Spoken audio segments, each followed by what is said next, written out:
26 చూడండి. ప్రసంగి గ్రంథం. మరణము కంటే ఎక్కువ దుఃఖము కలిగించినది ఒకటి ఏం కనపడిందంట? ఒకటి నాకు కనపడింది. అది వలల వంటిదే, ఉరుల వంటి. అది వల వంటిదే, అది వలకి సాదృశ్యం. వల వంటిదే, ఉరుల వంటి మనసును, బంధకముల వంటి చేతులను. ఏ స్త్రీ అంట? కలిగిన స్త్రీ దేవుని దృష్టికి మంచివారైన వారు దానిని తప్పించుకుందురు. కానీ పాపాత్ములు దాని వలన దాని వలలో పట్టబడుదురు. దేవునికి స్తోత్రం చెప్పండి. హల్లెలూయా చెప్పండి గట్టిగా. హల్లెలూయా చెప్పండి. హల్లెలూయా. ఏమనంటది? ఒక స్త్రీ అనే మాయా వల. ఎందుకు ఆ మాయా అనే ఆ వల ఎవరు దాంట్లో ఆ స్త్రీలో పడకుండా ఉంటారంట? దేవుని దృష్టికి మంచి వాళ్ళు అయిన వారందరూ కూడా దాని చేతిలో నుండి, ఆ వలలో నుండి తప్పించబడతారు. ఎవరు ఆ వలలో చిక్కబడతారంటే పాపాత్ములండి. ఎవరంటండి? చెప్పండి. దేవునికి స్తోత్రం చెప్పండి. హల్లెలూయా చెప్పండి. హల్లెలూయా. పాపాత్ములు ఆ వలలో పడతారంటండి. ఈ రోజున చూడండి, మనను పాడు చేసే పద్ధతి కూడా చూడటానికి మన కళ్ళకు అందంగా, చెప్పండి ఎలా కనపడిందంటండి? మీరు బాగా వినండి. ద్రాక్షారసం అంట ఎలాగంటే తల మెరుస్తూ ఉంటుందంట. అది ఎలా ఉంటుందంటే అందముగా కనిపించిందంట. మెతుకు దాన్ని తాగిన వాడు మరణానికి వెళ్ళిపోతాడు. ఆ మందు, ఆ వ్యాధి, ఆ సారాయి ఆకర్షించింది అందంగా. దాన్ని ఆకర్షించి దాని మాయలో పడిపోతే ఏమైపోతాడు మనిషి? వాడి జీవితమే నష్టమైపోతుంది. దేవునికి స్తోత్రం చెప్పండి. హల్లెలూయా చెప్పండి. హల్లెలూయా. నష్టమైపోతారు. అలాగే అవ్వ కూడా చూడండి, చూడటానికి ఆ పంట ఎలా కనపడింది? అవ్వకు చూడటానికి ఆ పండు అంటే అందముగా కనపడిందంట. ఈమె వెంటనే ఆ పండును కోసుకొని తినేసింది, ఆకర్షించింది ఆ పండు. ఈ రోజున మనుషుల జీవితాలను పాడు చేసి ఏ పాపమైనా సరే మనుషులను ఆకర్షిస్తూ ఉంటుంది. అయితే మంచివారు దాని వలలో పడతారా? దేవుని దృష్టికి మంచివారైన వారు, దేవుని దృష్టిలో నీతిమంతులైన వారు, దేవుని దృష్టికి యథార్థవంతులైన వారు, దేవునికి అనుకూలమైన వారు దాని వలలో ఎవరు పడతారు అంటే దేవునికి దూరం అయిపోయి అటు ఇటు కాకుండా ఉంటారు కదా. అటు ఇటు నామకార్థమైన జీవితాన్ని కలిగి ఉంటారు కదా. రెండు పొడవుల మీద కాలేస్తారు కదా. దేవుని యందు యథార్థమైన జీవితం లేకుండా, నీతి అయినా ఆ పొజిషన్ లేకుండా లోకానికి రాజీ పడుతూ బ్రతుకుతూ ఉంటారు కదా. పాపాత్ములందరూ కూడా తన వలలో పడిపోతారంట. దేవునికి స్తోత్రం చెప్తారా? చెప్పండి. హల్లెలూయా హల్లెలూయా. ఆ పాపములో పడిపోతారండి. దేవుడి వాక్యం మనకు తెలియచేయబడుతుంది. ఆ మాయ ఎంత మందిరండి స్త్రీ అనే మాయలో పడిపోయి, ఆస్తులు పోయి, అంతస్తులు పోయి, జీవితాలు పోయి, కుటుంబాలు పోయి, ఆ పాపం అనే ఆ వలలో పడిపోయి, ఆ మాయ అనే వలలో పడిపోయి, భార్యను భర్తను తప్పి, భర్తను భార్యను తప్పి, భార్యాభర్తను పిల్లలను తప్పి, ఎందుకని ఇదంతా ఆ పాపం అండి, ఆ ఆకర్షణలే. ఈ రోజున ఎంతమంది జీవితాలు ఆ పాపం అనే ఆ యొక్క ఆకర్షణ అనే వలలో పడిపోయి ఎన్నో కుటుంబాలు, ఎంతో మంది జీవితాలు నాశనం అయిపోతున్నాయండి. తెలుసా? మననే ఒక వార్త 72 ముక్కలుగా నరికాడు భార్యని, స్టవ్ మీద వంటి పొడి చేసి చల్లేశాడట. ఇది ఎంత కూడా అంటే మరొక స్త్రీతో అక్కరమైన సంబంధం. ఇది ఒక పాపం అనే వల. ఇది ఏమంటే మాయా చెప్పండి. ఏదంటే కనిపించేదంతా కూడా నిజము మాయ. ఆ మాయ అనే వలలో పడిపోయి ఈ రోజున మనుషులు ఎంతో మంది నష్టమైపోయారండి. దేవుని వాక్యం వింటున్న మనము ఈ మాయ అనే వలలో నువ్వు పడకుండా నిన్ను నీవు జాగ్రత్త చేసుకోవాలి. దేవునికి స్తోత్రం. చెప్పండి హల్లెలూయా. నీవు ఆ మాయ నుంచి బయటకు వచ్చేసరికి నీ జీవితం అంతా కూడా నష్టమైపోయిందండి. ఇలాగ ఎంతో మంది జీవితాలు తెచ్చుకోగలిగారు. దేవుని వాక్యం మనకు తెలుస్తుంది. అటువంటి మాయా అనే వలలో నువ్వు పడకూడదు. దేవునికి స్తోత్రం. చెబుదా హల్లెలూయా. కొండలలో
గమనించినట్టయితే ఈ మాయా అనే వల సాతానుడు వేస్తాడు. ఆ మాయా అనే వల ఒకరోజు సంసోను మీద కూడా వేయబడిందండి. దేవుని కొరకు రోషము కలిగిన సంసోను కూడా ఆ మాయా వలలో పడిపోయి పాపము చేయటం ప్రారంభించాడు. దేవుని అభిషేకాన్ని కోల్పోయి చివరికి సామాన్యమైన మనిషిగా మారిపోయాడండి సంసోను.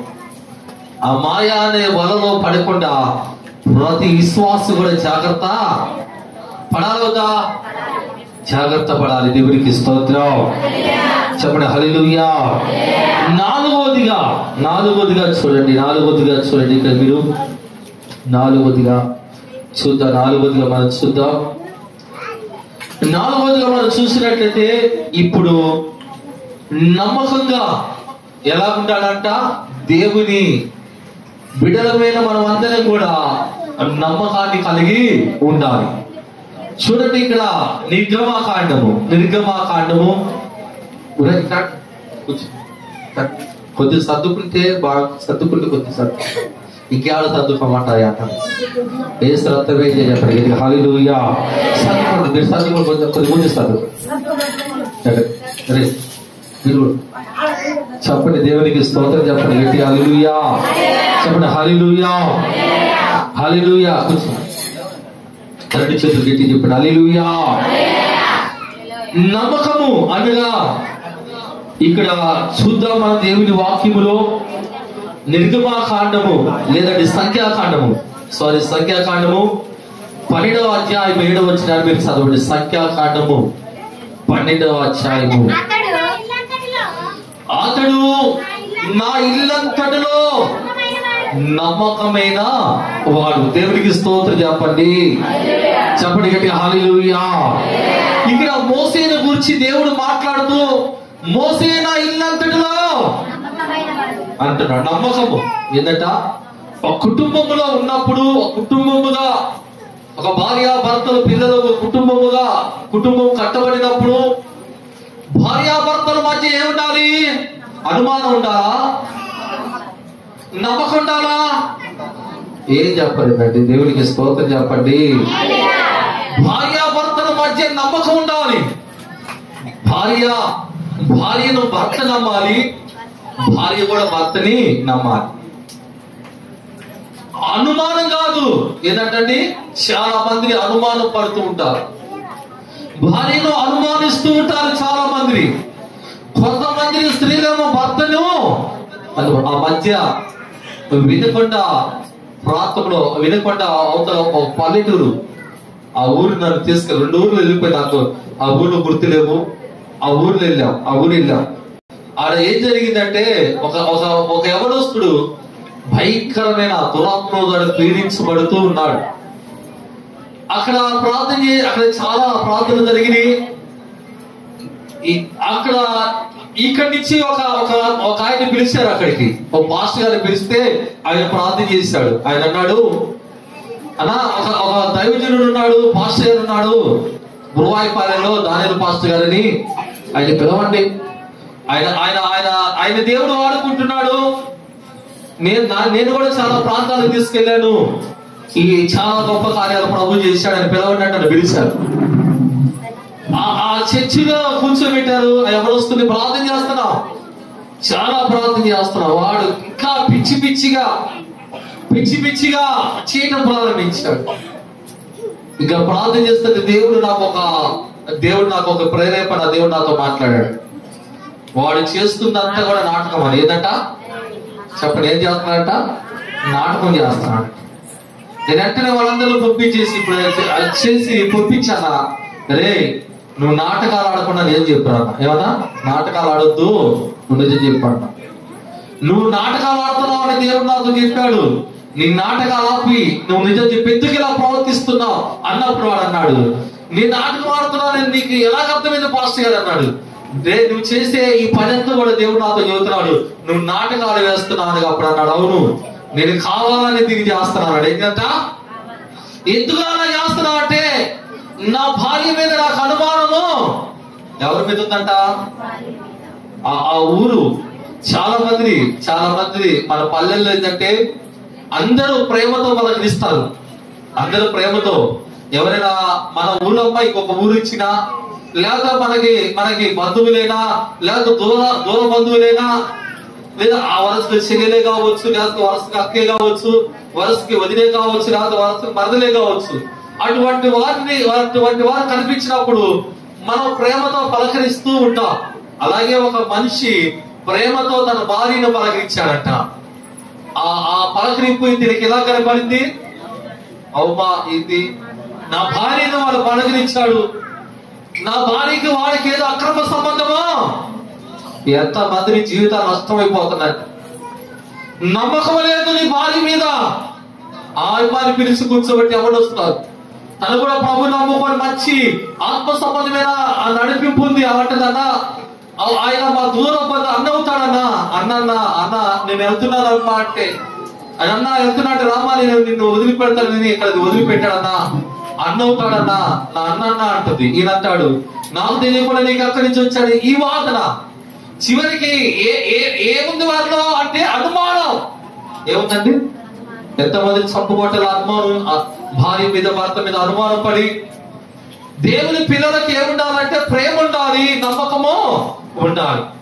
నువ్వు చేస్తున్న వ్యాపారంలో నమ్మకస్తుడిగా ఉండాలి, నువ్వు చేస్తున్న ఉద్యోగంలో నమ్మకస్తుడిగా ఉండాలి, నువ్వు పండించే పంటలో నమ్మకస్తుడిగా ఉండాలి, నీ ఇంటిలో ఒక మంచి భర్తగా నమ్మకస్తుడిగా ఉండాలి, నీ ఇంటిలో ఒక మంచి కొడుకుగా నమ్మకస్తుడిగా ఉండాలి, నీ ఇంటిలో ఒక మంచి మనిషిగా నమ్మకస్తుడిగా ఉండాలి. నీవు నమ్మకంగా తోటలుగా నీ ఇల్లంతటా ఎలా ఉండాలి? అలాగే దేవుని ఇంటిలో కూడా ఎలా ఉండాలి? చెప్పండి, దేవునికి స్తోత్రం చెప్పండి. నీవు ఆ నమ్మకాన్ని నువ్వు పోగొట్టుకోకూడదండి. అనుమానం భూతం, అనుమానించి ఎవరైనా నీ భార్య ఎటువంటిదో నీకు తెలీదా? నీ భర్త ఎటువంటి వాడో నీకు తెలీదా? అనుమానం. ఈ రీతిగా ఎంతో మంది యవనులు బిడ్డల జీవితాలు నష్టమైపోయినాయండి. దేవునికి స్తోత్రం. ఏ వల వేశాడు వీడు? చెప్పండి, ఏ వల వేశాడు? ఏం చెప్పట? అనుమానం అనే వల. ఈ అనుమానం వలన మనుషులు నమ్మకంగా బ్రతకాల్సిన మనుషులు నమ్మకం అనేది పోగొట్టుకుంటున్నారు. దేవునికి స్తోత్రం. చెప్పండి గట్టిగా హల్లెలూయా. ఇది క్రైస్తవుల జీవితంలో ఉండకూడదు. మొదటిగా పాపం అనే వలలో పడిపోకూడదు. రెండవదిగా అసూయ అనే వలలో పడిపోకూడదు. మూడోది మాయా అనే వలలో పడిపోకూడదు. నాలుగోది చెప్పండి, యేసు రక్తమే. చెప్పండి గట్టిగా హల్లెలూయా. అనుమానం అనే వలలో నువ్వు పడకూడదు. ఐదోదిగా ఇది కూడా కష్టమే. మీకు ఇది కూడా కష్టంగా ఉంటుంది. ఖచ్చితంగా దేవుని బిడ్డల జీవితంలో ఇది ఉండాలి. ఏంటంటే చూడండి, ఇక్కడ ఆశీర్వదింపబడడానికి మరొక కోణం చెప్పి నేను ఆపేస్తాను. ఇక్కడ చూడండి అపోస్తుల కార్యములకి మీ బైబిల్ తెరవండి. అపోస్తుల కార్యములకి మీ బైబిల్ తెరిస్తే ఇక్కడ కొంతమంది మనకు కనపడతారు. మీకు